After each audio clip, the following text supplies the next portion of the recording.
Welcome to the first overview lecture on formal languages and automata theory. In this course, we shall learn about automata and other formal representations of various languages in Chomsky hierarchy. So today we shall discuss about what this course is about and why we need to study this course.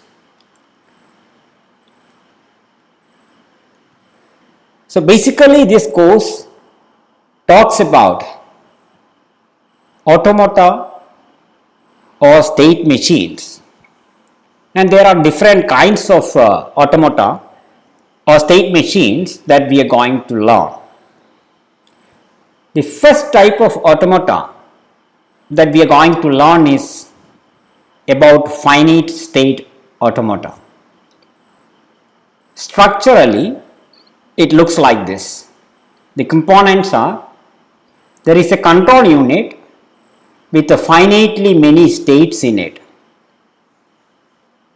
We can see example. So there is a control unit and there is a finite length input tape. The tape is divided into a number of finite cells. Each cell can hold an input symbol. Here the input string is BAA. And there is a read head. The control unit can read the symbol which is pointed by that read head. In this state of the automaton, it is small b.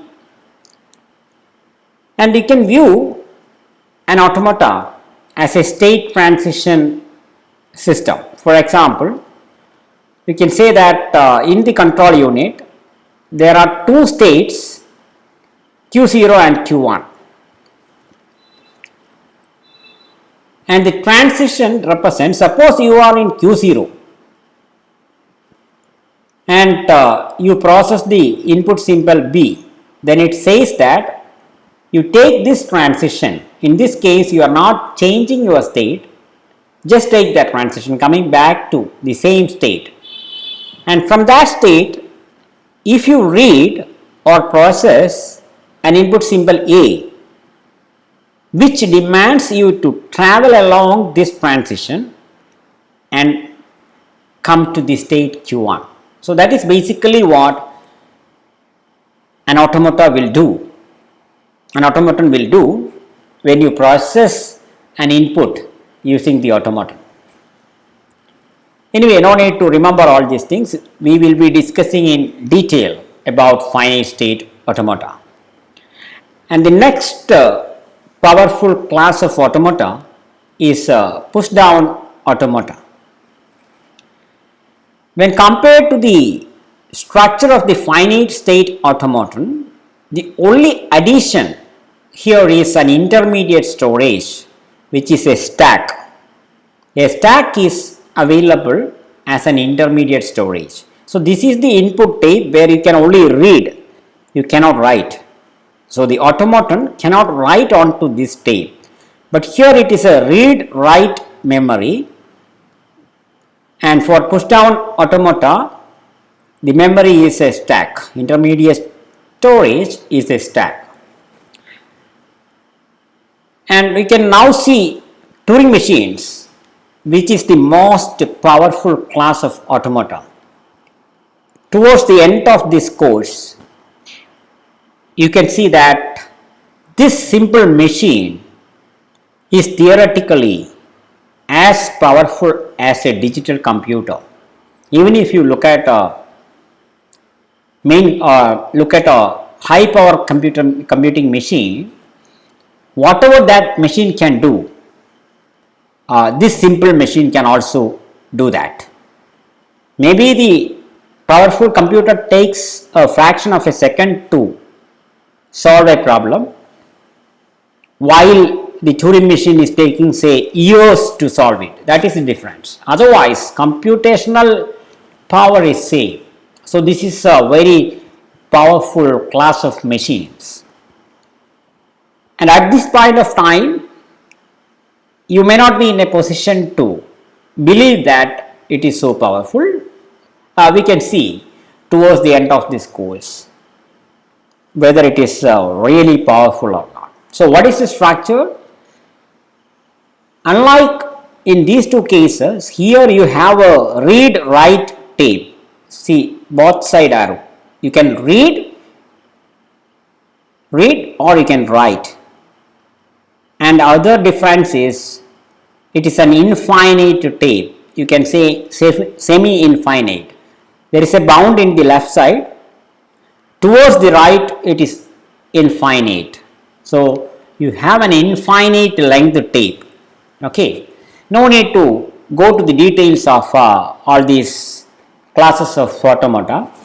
Anyway, in this course we are going to learn in detail about finite state automata, push down automata, Turing machines, and between these two there is another class of machines called linear bounded automata. So, this course is basically about automata. They are nothing but state machines like this. Now, why study formal languages and automata theory? So, why one should study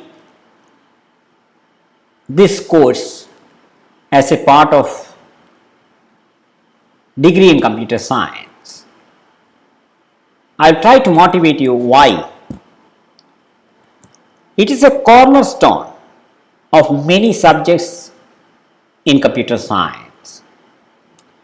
For example, if you look at compilers, which is a very common course in computer science, in compiler later you can see that components of a compiler like a lexical analyzer or parser, etc., are implemented using the basic concepts that we are going to learn in our course. Another subject is digital circuits. For example, if you look at the state minimization problem, that is, suppose you have designed a digital circuit which is having say 10 to the power 100 states. You can apply the state minimization algorithm on state transition machines that we are going to learn in this course to minimize the number of states of your digital circuit, which will help you to get an efficient digital circuit which can later be implemented. So, another subject where automata theory finds an application is complexity theory related to algorithm.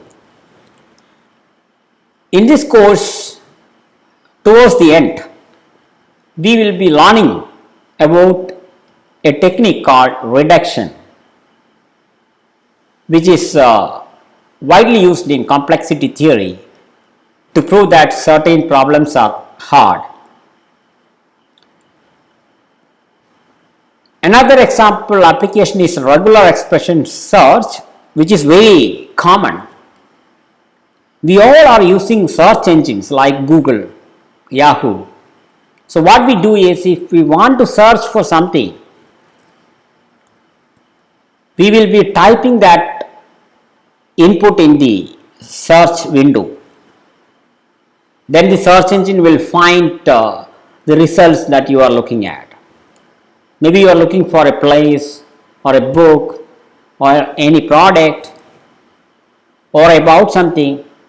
In all these cases, what happens is whatever you typed is taken as what is called a regular expression, and a finite state automaton will be automatically created for your input string, and the search is actually that finite state automaton. What is running behind the scene in all these search engines is basically a finite state automaton. Another subject where it is applied is mathematical logic. Maybe you are going to learn about mathematical logic in this semester itself. So in mathematical, or you already have studied it in the first semester. So you can use some procedures that we are discussing here to prove validity of formulas or whether a formula is satisfiable, etc. This is another application. Now we can look at some more classes of applications. So what we looked at is various subjects where it is applied. Now more application domains. It can be used in formal verification. So what is formal verification? So given a program, a software, suppose you want to prove that, say the software will never get into an infinite loop. So this is a very common requirement to prove that a program will never get into an infinite loop. Okay, and there are some tools and techniques available which can be used to automatically check whether a program gets into an infinite loop or not, or is there any possibility of this program be getting into a loop for some input. So this is called formal verification, and this particular problem is undesirable, meaning you cannot solve it always. So that we will discuss more about it towards the end of this course. So basically the formal verification problem is just a subset checking problem. So you have two automaton A and B, two automata A and B. You are checking whether the language of the automaton A is a subset of the language of the automaton B. Okay, maybe B is the set of all behaviors that you want your software to exhibit. Okay, B is an automaton which is going to represent the set of all behaviors that you want a software to exhibit. Okay, that is what you want. And now suppose that A is the automaton which represents the actual set of behaviors that the program is exhibiting. So here you are checking that any behavior that the program is showing is a required behavior. Okay, no need to go to the details. I just wanted to give you an example verification problem, and you can see that system models are natural extensions of automata models. Even if you look at a program can be modeled with automata. Example, a program with no dynamic memory allocation and no procedures or function calls can be represented by finite state automata. And if you look at procedure with a program with procedures but no dynamic memory allocation, then you can model such programs with push down automata. And if you look at general program, an arbitrary program, you can model it using a Turing machine. If you take any program, you can have a Turing machine modeling it. Okay, and if you look at a subclass of problems like general program but with only integer variables, that means the program is using only integer variables, not the full set of general programs. This restricted set of programs can be modeled with what is called counter machines, simple automata structure.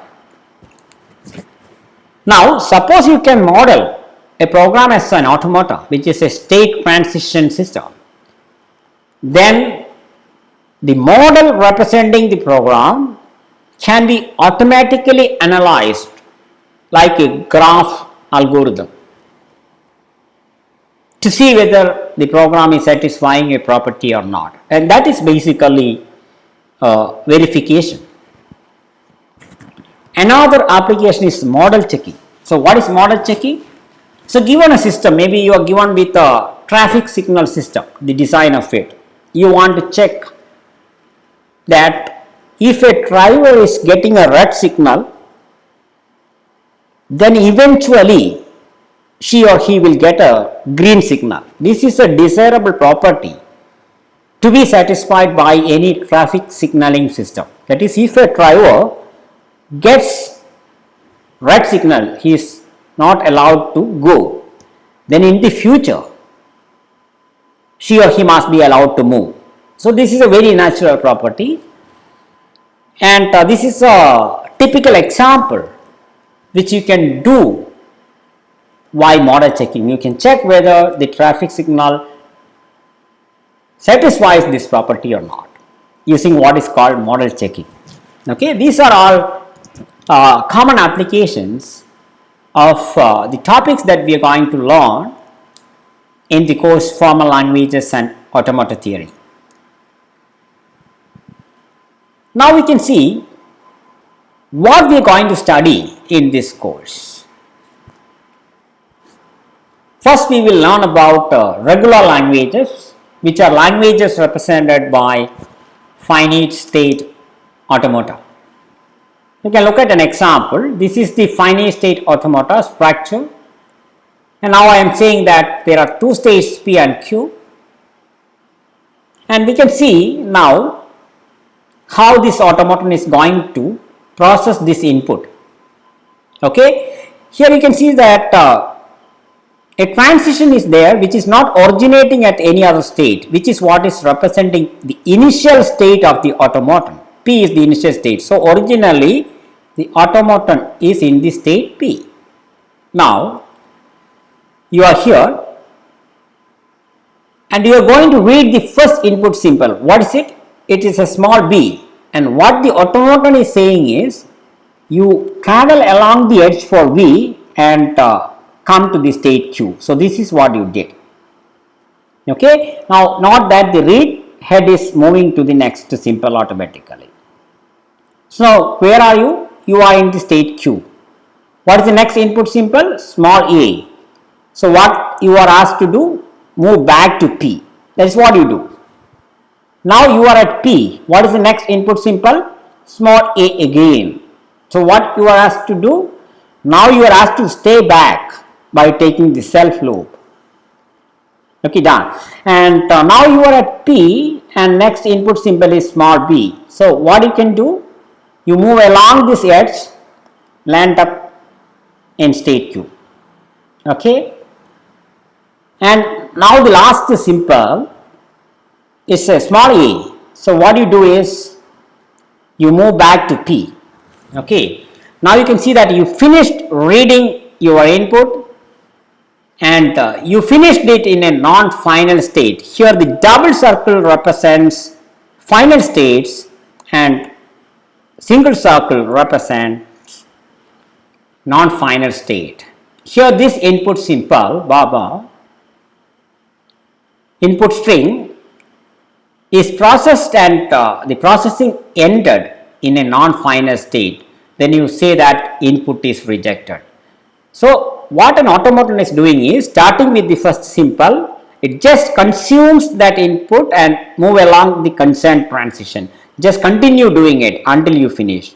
When you finish, you look at your state, where are you standing? If you are standing in a final state, you accept the input string, otherwise you reject. I think you are getting it. And now you can see that what language is accepted by this automaton. Language means the set of all strings accepted. Now you can easily see that it is the set of all strings ending in B. If the string ends in B, it is accepted, because if you finished processing in Q, then the last symbol read either by using this edge or this edge must be a B. You can also prove that if the last symbol is B, you will accept it, because regardless of where from you process a B, if you are here, B will take you to this final state, and if you are already here, you will be staying back in that state for a B. So that is the correctness for this automaton. You know, no need to remember all these things, just I am giving you a basic idea. We will be going in detail.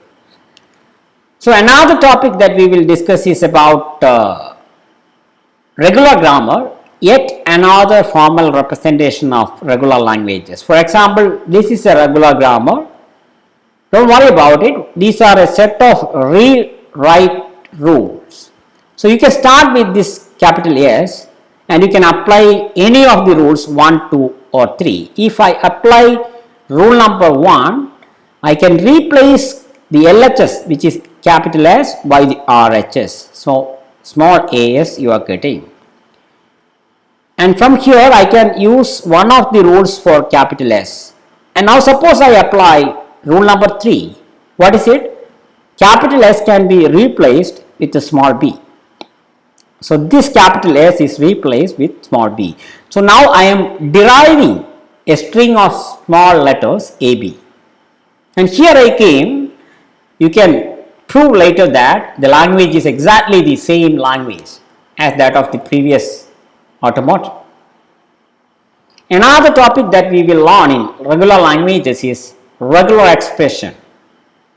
For example, you can have this regular expression a plus b star followed by a b. You can see that this is again representing the same language. So we will be learning 3 different representations: finite automata, regular grammar and regular expression. We will see one more, which is Myhill-Nerode theorem, that we will see. And we will be learning about necessary conditions for regular languages. That means if a language is regular, then necessarily some conditions must be satisfied by that language. We will be learning about 2 such necessary conditions. One is pumping lemma, another one is ultimate periodicity, and both can be used to prove that certain languages, so like this language, is not regular. That means if it is regular, then both these conditions must be satisfied. If you can prove that a given language is not satisfying any of these conditions, then the given language can be concluded as non-regular. Okay, this is necessary. This is necessary condition. And from regular languages, we will also learn about Myhill-Nerode theorem. And what is it? It's actually a necessary and sufficient condition for regular languages. That means if the given language is regular, then this condition must be satisfied, condition defined by this theorem. It is also sufficient. That means that given an arbitrary language, if you can verify that the condition of the Myhill-Nerode theorem is satisfied, then you can conclude that the language is regular. So both way. And there are some corollaries for this theorem. First one is that you can conclude that every regular language has a unique minimal finite automaton accepting it. Maybe confusing, what is unique minimal? I can give you an example. So here is a finite automaton with the 4 states. You can see that later that this is accepting the set of all strings over AB, strings of A and B with odd number of A's. Okay, and you can see that here the unique minimal automaton is this. Here again the language is same. So the Myhill-Nerode theorem enables you to automatically get this automaton from this.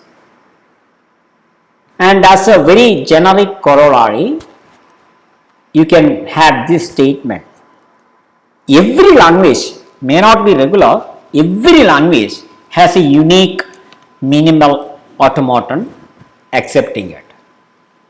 So today we have looked at the objectives of the course Formal Languages and Automaton Theory, and in the next lecture we shall see the remaining topics, see an abstract discussion about the remaining topics that we will be covering in this course. Thank you.